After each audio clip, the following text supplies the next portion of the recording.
페이지 32페이지 제3장 수도회의 설립 회칙이 인가되다. 1. 그는 성모의 성당 옆에서 살고 있으면서 은총과 진리가 충만하신 말씀을 잉태하셨던 그녀에게 끊임없이 그리고 눈물로써 자신의 변호자가 되어주길 간청하며 기도하였다.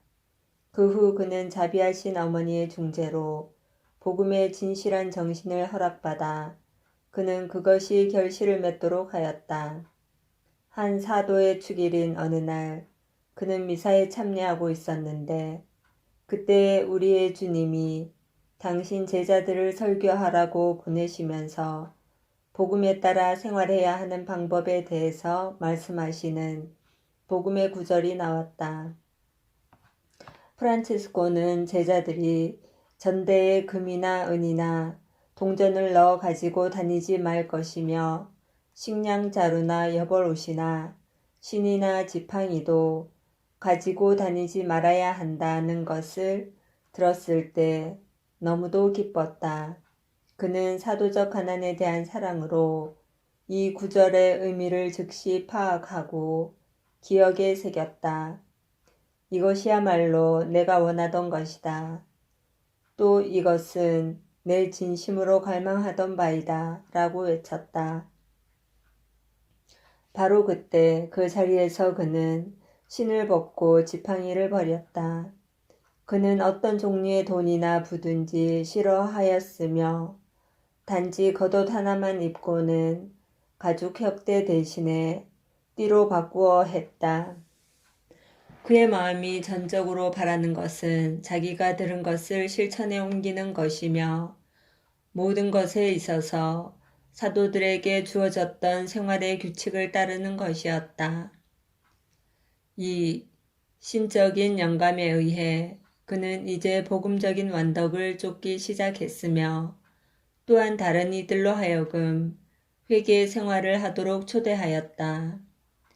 그의 말은 성령으로 가득 차 있었으며 결코 공허하거나 우스꽝스러운 것이 아니었으며 그 말은 마음에 곧바로 전달되었다.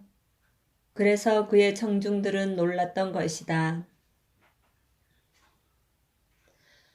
그의 모든 설교에 있어서 그는 청중들에게 그가 후에 확신하듯이 계시에 의해 배운 인사의 한 형식인 주께서 당신들에게 평화를 주시기를 이라고 말하면서 평화를 기원하는 것으로 시작하였다.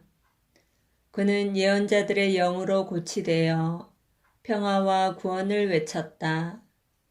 유익한 경고로 그는 전에 그리스도와 반목하고 구원에서 멀리 떨어져 있었던 많은 사람들을 진실한 평화의 유대 안에서 일치시켰다.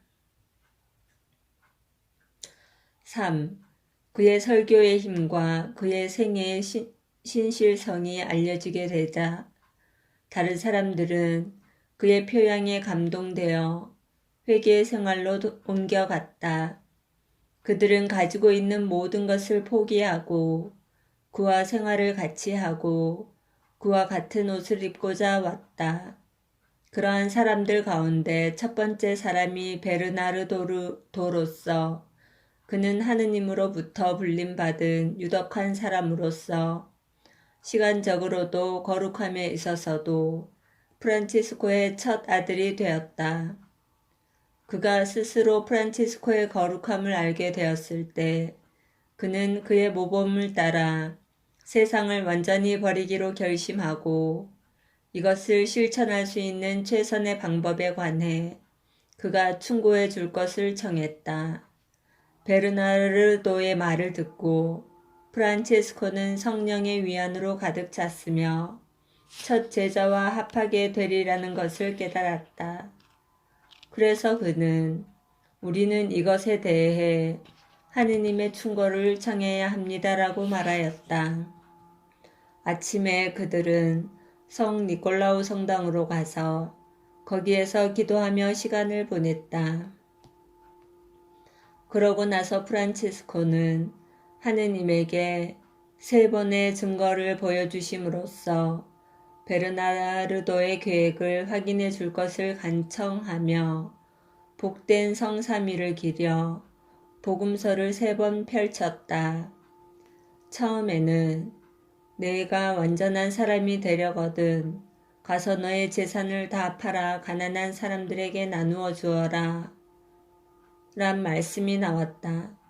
2번째는 길을 떠날 때 아무것도 지니지 말라란 구절을 보았고 3번째는 나를 따르려는 사람은 누구든지 자기를 버리고 제 십자가를 지고 따라야 한다는 하느님의 말씀이 그들의 시선을 잡았다.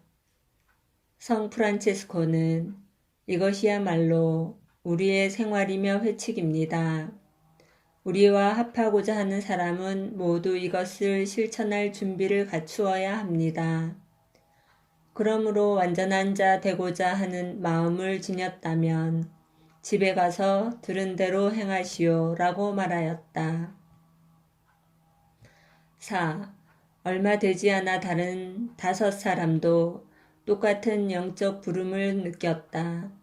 그래서 프란체스코를 따르는 자의 수는 6명으로 불어났다. 그와 결합한 사람들 중 3번째 사람은 에지디오 형제였는데 그는 하느님으로 가득 차 있었으며 모든 점에 있어서 그가 남긴 훌륭한 이름에 합당한 사람이었다. 그는 매우 평범했고 배우지 못했으나 프란체스코가 예언한 대로 영적인 덕을 실천함으로써 유명하게 되었고 천상적 관상의 경지로 드러높임을 받았다. 그는 계속해서 하느님께 자신의 마음을 들어 올렸으며 내 눈으로 직접 보았듯이 그는 너무도 자주 탈원에 빠져 마치 그는 지상에서 살고 있었을 때 천사들과 맞먹는 생활을 하는 것 같았다. 5. 또한 이때 아시시 출신 신부이며 훌륭한 사람인 실베스테르 신부는 우리가 말없이 지나쳐 버릴 수 없는 한 환시를 보았다. 처음에 그는 프란체스코와 그의 형제들이 행하는 방법을 보았을 때 이를 순전히 인간적인 방법으로 보고는 혐오감을 느꼈다. 그러나 그때 하느님이 무모하게 성급한 그를 구하기 위해서 은총을 지니시고 그를 방문하셨다. 그는 꿈을 꾸었는데 그 꿈에서 아시시 전체가 거대한 뱀에 감긴 채 꼼짝 못하고 있었고 이 뱀은 거대한 몸집으로 그 지역 전체를 파괴하려 위협하였다. 그때 그는 프란치스코의 입에서 황금 십자가가 나오는 것을 보았다. 그 십자가의 끝은 하늘에까지 닿았으며 그것의 양팔은 멀리 넓게 뻗어서 전 세계를 포옹하는 것 같았다. 뱀은 그것을 보자 완전히 굴복되었다. 실베스테르 신부는 그 환시가 하느님께로부터 온 계시란 것을 깨달았다. 그래서 그것을 3번째로 보고 난 후에 그는 성 프란체스코와 수사들 모두에게 이것에 관해 이야기했다. 잠시 후에 그는 세상을 떠났으며 그리스도의 발자취를 너무도 지극한 인내로 따랐기에 수도원에서 보낸 그의 생애는 그가 세상에 있을 때 보았던 그 환시를 더 확고히 하는 데 도움을 주었다. 6. 성 프란치스코는 그 환시에 관해서 들었을 때 세속적인 자만심에 빠지지 않았다. 그는 하느님이 내려주신 재능 속에 깃들어 있는 하느님의 선을 꿰뚫어 보았으며 자신의 온갖 지혜를 써서 인류의 적을 물리치는 일과 그리스도 십자가의 영광을 전파하는 데 더욱 열심하였다. 하루는 인적이 드문 곳에서 잘못 보낸 시절에 대해 혼자 쓰라린 마음으로 울고 있을 때 성령의 기쁨이 그에게 흘러들어 그는 자기의 모든 죄가 이미 사해졌다는 것을 확신하게 되었다. 그는 탈원에 빠져서 경이로운 빛 속에 완전히 흡수되어 그의 영혼의 깊은 곳은 빛을 받아 반짝였으며 그는 자기 자신과 자기 아들들을 위해서 미래가 준비되고 있는 바를 보았다. 그 후 그가 다시 한번 수사들에게 되돌아와서 그들에게 말했다. 나의 사랑하는 사람들, 용기를 가지십시오. 그리고 하느님 안에서 기뻐하십시오.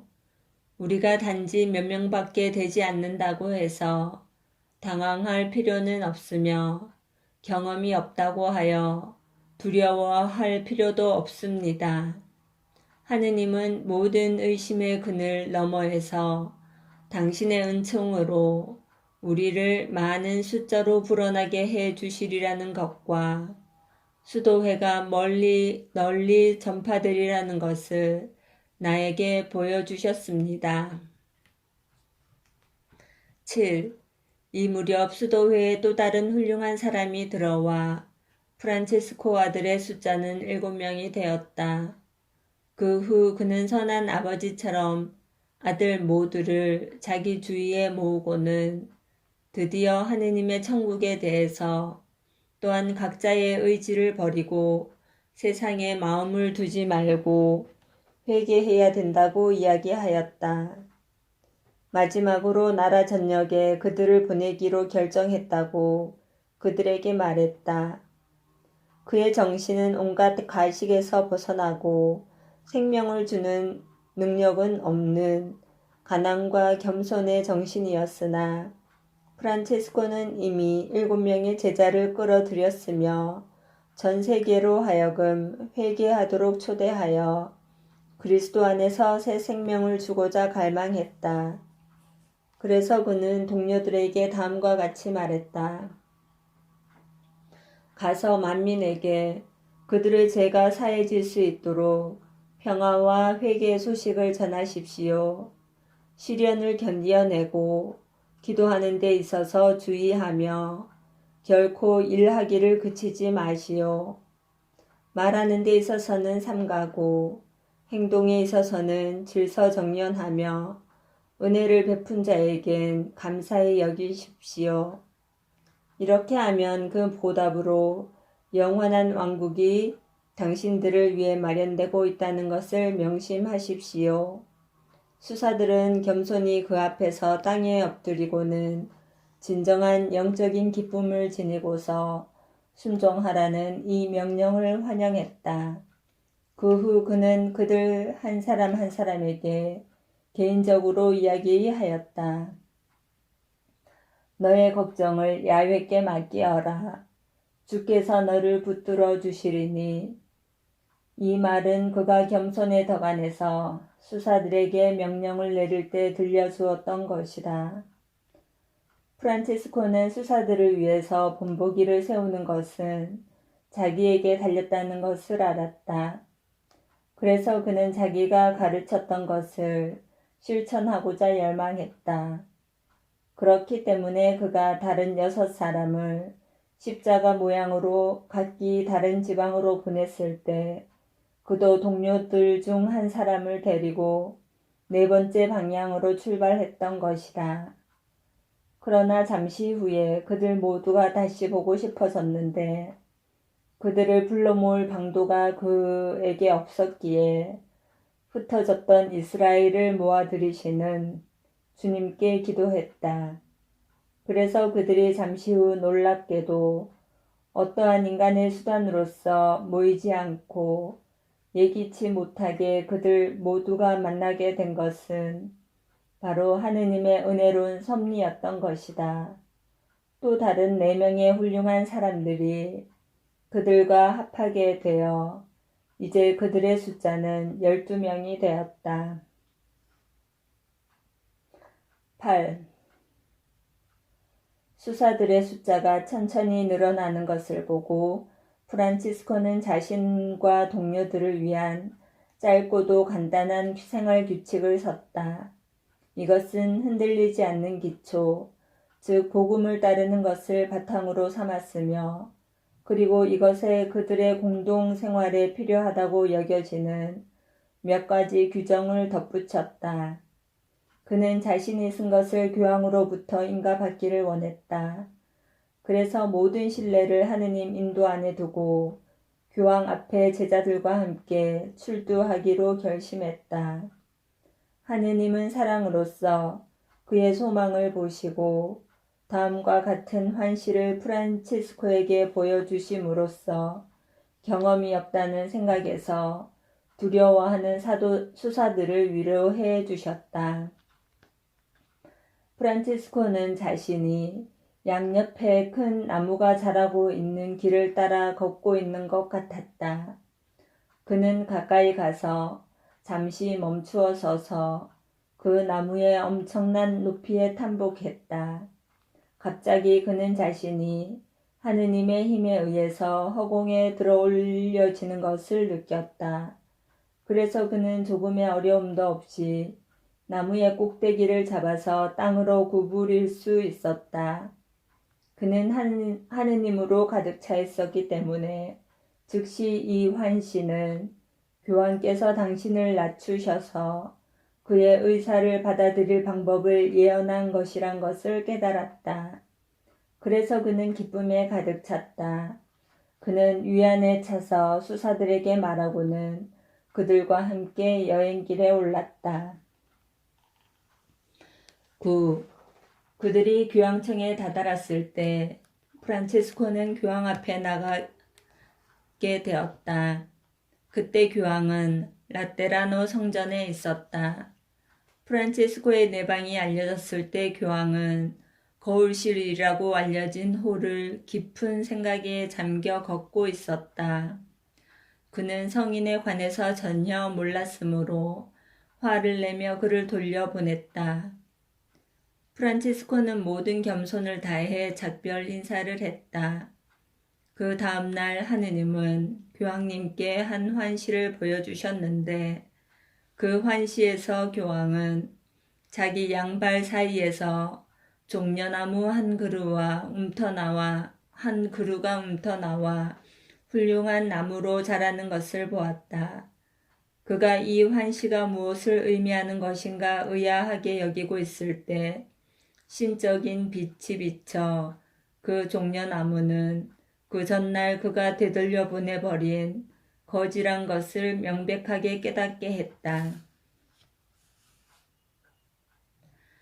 다음날 아침 교황은 프란치스코를 찾기 위해 시내를 뒤지라는 명령을 수종자들에게 내렸다. 그들이 성 안토니오의 영육원에서 그를 만났을 때 교황은 그를 지체 없이 자기 앞에 데려오라고 명령했다.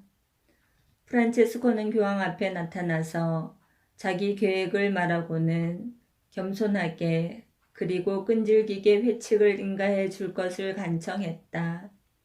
교황 이노첸시오 3세는 뛰어난 학식으로서 유명했다. 그는 프란체스코의 결단력과 함께 놀랄만한 마음의 순결성과 불타는 열성을 지닌 의지를 보았을 때 인가해주고 싶은 마음이 일었다. 그러나 몇몇 추기경에게는 그 모든 사상은 너무나 새로운 것이어서 그 회칙이 인간에게는 너무나 어렵다고 생각했다. 그래서 그는 프란치스코가 요구하는 것을 해주기가 망설여졌다. 추기경 중에 한 사람은 산타 사비나의 주교인 성 바울로의 요한 추기경으로 그는 거룩함을 사랑하며 그리스도의 가난에 헌신한 사람이었다. 성령으로 가득 차서 그는 교황과 동료들에게 아래와 같이 말했다. 우리는 조심해야만 합니다. 만일 우리가 이 거지의 요구를 그것이 생소하거나 너무 어렵다고 해서 거절한다면 우리는 그리스도의 복음을 반대하는 죄를 짓게 되는 것인지도 모릅니다. 왜냐하면 그는 단지 복음적 생활의 한 형태를 인가해 주기를 우리에게 요구하고 있기 때문입니다. 복음적 완덕에 따라 살겠다고 맹세하는 것이 지키기에 너무도 생소하고 비합리적이라거나 아니면 너무 어려워 지킬 수 없다고 말하는 사람은 누구나 복음의 저자인 그리스도에 대해 불경죄를 짓는 것입니다. 이에 성 베드로의 계승자는 성 프란체스코에게 고개를 돌리고는 이렇게 말했다. 나의 아들이여, 그리스도께서 당신을 통해서 그분의 뜻을 우리에게 나타내 보이시도록 그분께 기도하시오. 우리가 그것을 확신할 수 있게 되면 우리들은 당신의 요구를 두려워하지 않고 허락해 줄 수 있습니다. 10. 프란치스코는 즉시 자기 자신을 완전히 기도에 바쳤다. 그는 자신의 열정에 대한 보답으로서 무엇을 말해야 하는지를 알게 되었고, 그리고 동시에 교황에게는 무엇을 생각해야 하는지 계시되었다. 프란치스코는 하느님으로부터 배운 한 이야기를 해드렸는데, 이것은 한 부유한 군주가 가난하지만 대단히 아름다운 여인과 스스로 원하여 결혼해서 많은 아이들을 그녀로부터 갖게 된 이야기였다. 그 아이들은 그를 대단히 닮았으므로 그들은 그의 식탁에 앉아서 식사할 권리를 가졌다는 것이다. 그러고 나서 프란치스코는 설명하는 식으로 아랫말을 덧붙였다. 영원 불멸하신 왕의 아들들과 후손들은 굶주려 죽을 위험은 없습니다. 그들은 성령에 의해 가난한 어머니로부터 왕이신 그리스도 형상을 입고 태어났습니다. 가난의 정신으로 우리 수도회 안에 태어날 사람들이 그들 뒤를 잇따를 것입니다. 만일 하늘에 계신 왕이 자신을 따르는 자들에게 영원한 왕국을 약속하신다면 그분은 선한 자나 악한 자나 구별 없이 허락하는 물질적인 것들을 틀림없이 그들에게 부족하게 하지는 않을 것입니다. 교황은 이 이야기와 그것에 대한 설명을 듣고 놀랐으며 조금의 의심도 없이 그리스도가 그를 통하여 얘기하셨다는 것을 깨달았다. 바로 조금 전에 그는 하늘로부터 한 환시를 보았는데 그는 이제 신적인 영감에 의해 이것이 프란체스코 안에서 성취될 것이라고 단언했다. 그가 스스로 그 환시를 설명하였듯이 그는 꿈을 꾸었는데 그 안에서 무너지려고 하는 라테라노 대성당을 한 거지가 등으로 받치고 있는 것을 보았던 것이다. 이 사람은 틀림없이 그 사람입니다. 그가 하는 일과 그의 가르침으로써 그는 그리스도의 교회를 바칠 것입니다. 라고 덧붙였다. 자신이 본 환시의 결과로서 교황은 프란치스코에 대한 존경에 가득 차서 조건 없이 그의 요구를 허락하였다. 그에게 항상 특별히 마음을 써 주었고 그가 요구하는 것은 허락해 주는 한편 장래 수사들에게 더 큰 힘을 주겠다고 약속했다. 그는 회칙을 인가하였으며 회개를 설교하라는 사명을 주고 프란체스코 동료들 중 평신도들에게는 아무런 방해 없이 하느님의 말씀을 설교할 수 있도록 삭발례를 베풀어 주었다.